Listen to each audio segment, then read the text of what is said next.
श्री स्वामी समर्थ. जय जय स्वामी समर्थ. स्वामींचं नाव घेऊन मी आजच्या ह्या नवीन व्हिडिओला सुरुवात करते.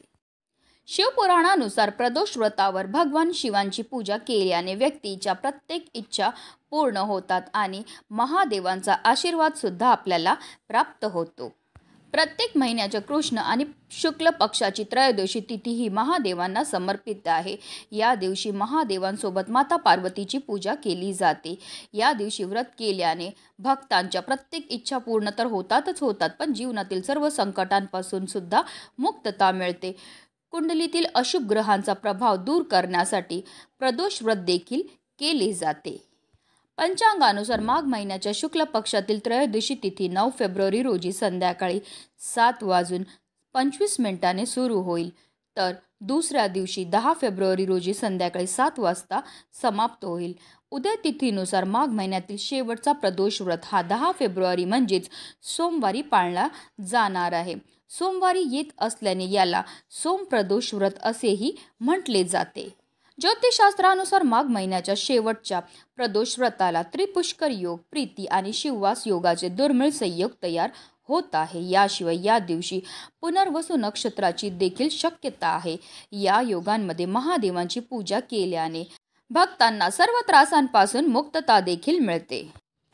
या दिवशी आपल्याला पूजा तर करायची, सेवा तर करायची, पण त्याचबरोबर काही प्रभावी उपाय सुद्धा करायचे आहेत.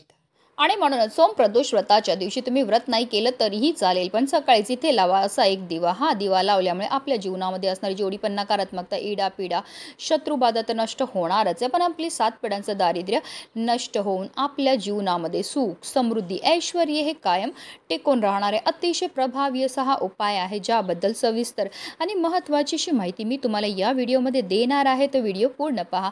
आणि जर तुम्ही माझ्या चॅनलवर नवीन असतील तर चॅनलला सबस्क्राईब करा आणि शेजारी बेल आयकॉन सुद्धा प्रेस करा, जेणेकरून तुम्हाला माझ्या नवनवीन व्हिडिओचं नोटिफिकेशन हे मिळत राहील आणि तुम्ही एक पण व्हिडिओ मिस करणार नाही. आणि कमेंटमध्ये ओम नमः शिवाय लिहायला अजिबात विसरू नका.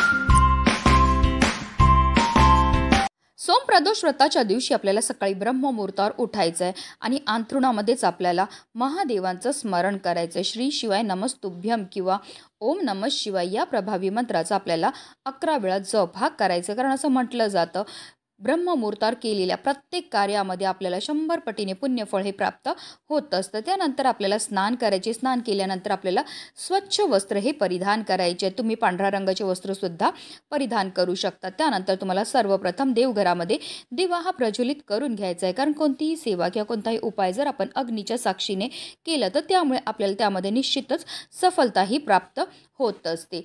त्यानंतर आपल्याला शिवपरिवारासह सर्व देवी देवतांची विधीपूर्वक पूजाही करून घ्यायची. जर तुम्ही व्रत करणार असतील तर हातात पाणी, फुलं आणि अक्षता घेऊन व्रताचा संकल्प हा करायचा आहे. त्यानंतर संध्याकाळी घरातील मंदिरात आपल्याला दिवा लावायचा आहे. त्यानंतर आपल्याला शिव मंदिरात किंवा घरातच भगवान शंकराची प्राणप्रतिष्ठान करायची आहे. शिव कुटुंबाची विधिवत पूजा करून घ्यायची आहे. आता आपल्याला प्रदोष व्रताची कथासुद्धा पठण किंवा श्रवण करायची आहे. त्यानंतर तुपाच्या दिव्याने पूर्ण भक्तिभावाने भगवान शंकराची आरती करायची. शेवटी ओम नमः शिवाय किंवा श्री शिवाय नमस्तुभ्यम या मंत्राचा आपल्याला जप हा करायचा आहे. आणि आपल्याला आपल्याकडनं झालेल्या कळत नकळत चुकांबद्दल क्षमा याचनाही करून घ्यायची. अशा रीतीने आपल्याला विधिवत पूजाही करून घ्यायची आहे. देवी देवतांच्या पूजेसह हवन, पठण किंवा कोणत्याही शुभ कार्यक्रमापर्यंत दिवा लावण्याला शुभ मानले जाते. दिवा लावल्याने जीवनातील अंधार तर दूर होतोच, पण घरातील नकारात्मक ऊर्जाही दूर होते.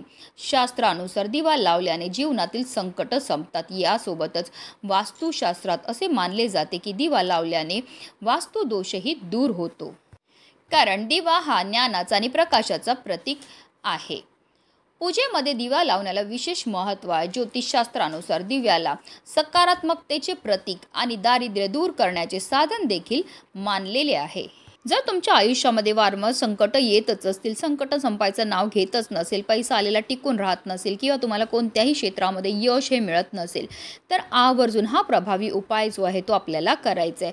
आता सोमप्रदोष व्रताच्या दिवशी हा उपाय कधी करायचा, तर हा उपाय एक तर तुम्ही सकाळी करू शकतात किंवा तुम्ही संध्याकाळी करू शकतात. जर तुम्ही हा उपाय सकाळी करणार असतील तर सकाळी 9:30च्या अगोदर तुम्हाला हा उपाय करायचा आहे आणि संध्याकाळी करणार असतील तर तुम्हाला प्रदोष काळामध्ये हा उपाय जो आहे तो करायचा. प्रदोष काळ म्हणजे सूर्य मावळायच्या 45 मिनिटं अगोदर आणि सूर्य मावळायच्या 45 मिनिटांनंतरची जी वेळ असते त्याला प्रदोष काळ असं म्हटलं जातं. तर या 2 वेळेमध्ये आपण हा उपाय जो आहे तो करू शकतात. बाहेर दुपारी आपल्याला कोणताही उपाय जो आहे तो करायचा नाही.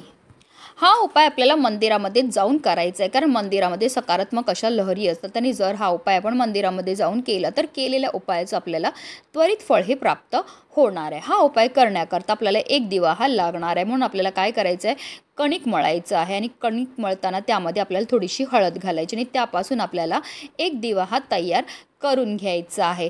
ह्या दिव्यामध्ये आपल्याला 5 लांब वाती घालायच्यात. अर्थात काय, तर आपल्याला पंचमुखी दिवा जो आहे तो तयार करून घ्यायचा आणि ह्या पंचमुखी दिव्यामध्ये आपल्याला आवर्जून शुद्ध गाईचं तूपच टाकायचं. पण आता काही कारणास्तव नसेल तुमच्याकडे गाईचं तूप तर रोजच्या देवपूजेमध्ये जे तेल तुम्ही वापरतात ते टाकलं तरीही चालणार आहे, कारण सर्व दिव्यांमध्ये सर्वश्रेष्ठ दिवा हा कणकेचा असतो.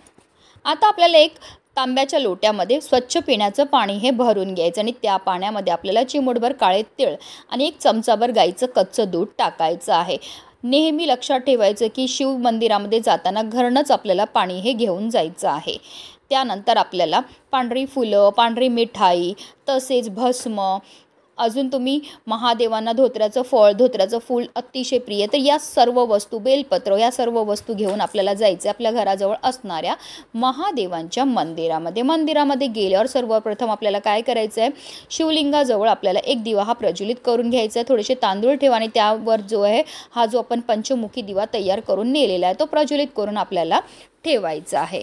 त्यानंतर आपण जे जल घेऊन गेलेले आहेत ते आपल्याला महादेवांच्या शिवलिंगावर 1 धारेने अर्पण करायचे. जल अर्पण करताना निरंतर आपल्याला श्री शिवाय नमस्तुभ्यम या प्रभावी मंत्राचा जप हा करायचा आहे. कारण शिव महापुराणामध्ये असं उल्लेख आहे की महादेवांना तुम्ही काही नाही अर्पण केलं, पण फक्त 1 लोटा जल जरी अर्पण केलं तरीसुद्धा महादेव तुमच्या सर्व इच्छा पूर्ण करतात.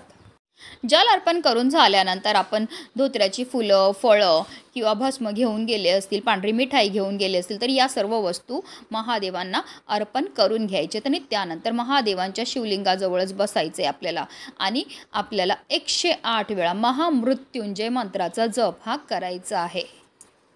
आता काही कारणास्तव तुम्हाला महामृत्युंजय मंत्राचा जप करणं शक्य नसेल तर यूट्यूबला लावून द्या, हात जोडून बसा, तुम्ही श्रवण केलं तरीही चालेल. आणि त्यानंतर आपल्याला हात जोडून महादेवांना मनोभावे प्रार्थना करायची. आपल्या आयुष्यामध्ये असणारे जे संकट आहेत, विघ्न आहेत, दोष आहेत, दारिद्र्य ते दूर करण्याकरता मनोभावे प्रार्थना ही करायची. हा उपाय आपण सकाळी 9:30 वाजेपर्यंत करू शकतात किंवा संध्याकाळी प्रदोष काळामध्ये आपण करू शकतात. अतिशय उच्च कोटीची ही सेवा केल्यामुळे आपल्यावर अखंड महादेवांची कृपाही होणार आहे. म्हणूनच व्हिडिओ जास्तीत जास्त लोकांपर्यंत शेअर करा. हर हर महादेव.